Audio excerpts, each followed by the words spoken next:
If you guys want coins for FC24, make sure you check out MMOEXP.com. Their link is down in the description. They're very fast, they're very cheap, they're very reliable, and if you use my code Rema, you can get yourself a lovely 5% discount. So what's up guys, it's Ash here and welcome back to a brand new video on the channel. In today's video guys, we have my updated 422 custom tactics and player instructions in FC24. I hope you guys enjoy these, I hope they help you out, and yeah, just before we get into the video, please be sure to drop it a thumbs up as it does help me out massively, and sub to the channel if you are new so you never miss out on any videos. And yeah, with all that aside guys, let's get right into the video. Enjoy.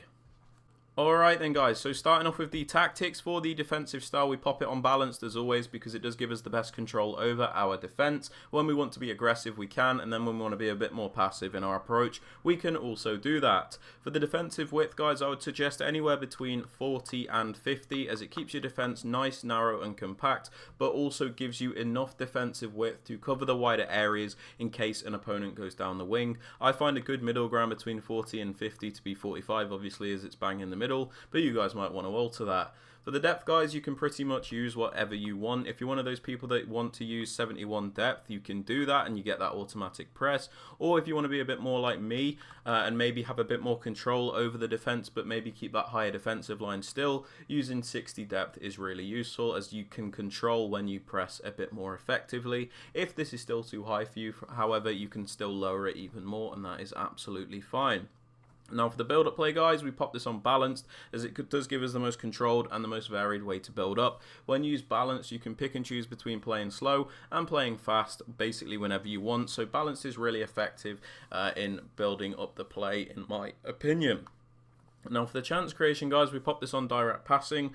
Direct passing is very important because it's the only setting which will consistently allow you to create those chances. When you use direct passing, your attackers make these runs.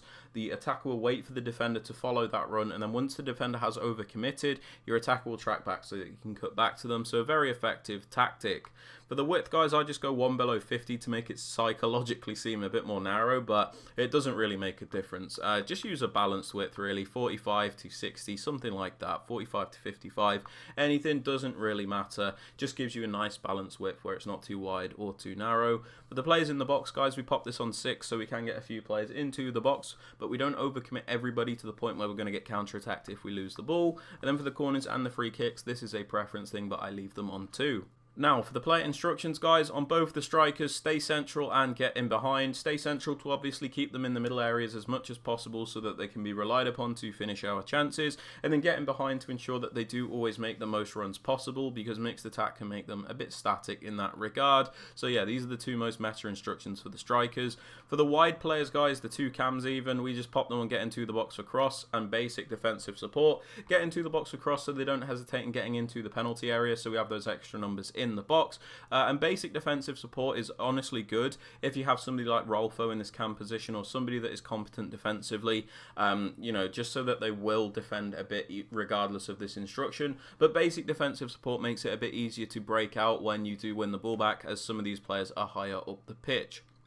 Now for the left CDM guys, the more defensive of the two, we have them on stay back while attacking and cover center. Stay back while attacking, of course, because we don't want them flying forward if they are more defensive. And yeah, this reset to cover wing for some reason, but cover center so that they will cover that middle area as opposed to the wing. Now for the right CDM guys, we just pop them on the default settings and cover center. Default settings because they're going to act like more of a box-to-box style player, so we want them to like attack and defend and have a bit more of like a free roll, so we kind of just let them do what they want. And then cover center so that they will still cover that middle area. For the fullbacks guys, on the more defensive minded one, have them on stay back and overlap, so you always have at least 3 defenders back at a time to make you as defensively sound as possible. And yeah, the overlap instruction obviously means when they do go forward, they'll add that extra width for you on the attack. For the other fullback guys, the more attacking one, balanced overlap. So yeah, this will add like that extra width.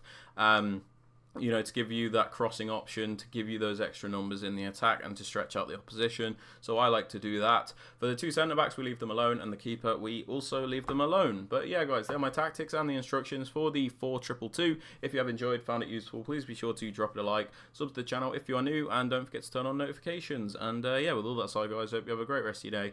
I'll catch you all in the next video. Peace out, guys. Take care.